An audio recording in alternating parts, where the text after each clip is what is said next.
Confused about which ITR to file? Let's simplify ITR 2 in this video. क्या बात है sir, क्या बात है सर। सब समझते हैं ITR 2 किसके लिए एप्लीकेबल है।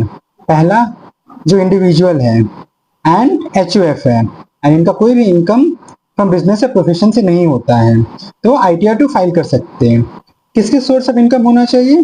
पहला सोर्स अगर सैलरी या पेंशन है, दूसरा मल्टीपल हाउस प्रॉपर्टी से इनकम आ रहा है तो, तीसरा फॉरेन में एसेट से या फॉरेन से इनकम आ रहा है, चौथा आपका इनकम डिविडेंड, इंटरेस्ट, लॉटरी या विनिंग फ्रॉम हॉर्स रेस से आ रहा है। नेक्स्ट अगर आपका कैपिटल गेन है, मेनली अगर शॉर्ट टर्म कैपिटल गेन है तो हम लोग को इस ITR को ऑप्ट करना होगा। अगर आपका LTC अप टू 1.25 लाख है सिर्फ तो आप ITR 1 में भी शो कर सकते थे, बट अगर आपका STCG है तो आपको ITR 2 ऑप्ट करना होगा।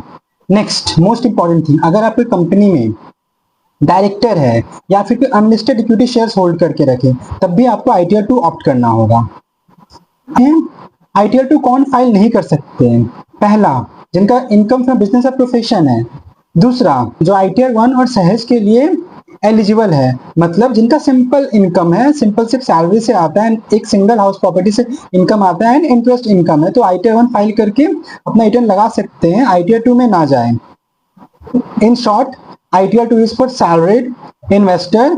अगर आप प्रॉपर्टी होल्ड करके रखे हैं, कैपिटल गेन है तो आप ITR 2 को ऑप्ट कीजिए एंड अगर सिंपल रिटर्न है तो ITR 2 में नहीं आना है, ITR 1 सिंपली फाइल करके अपना रिटर्न लगा सकते हैं।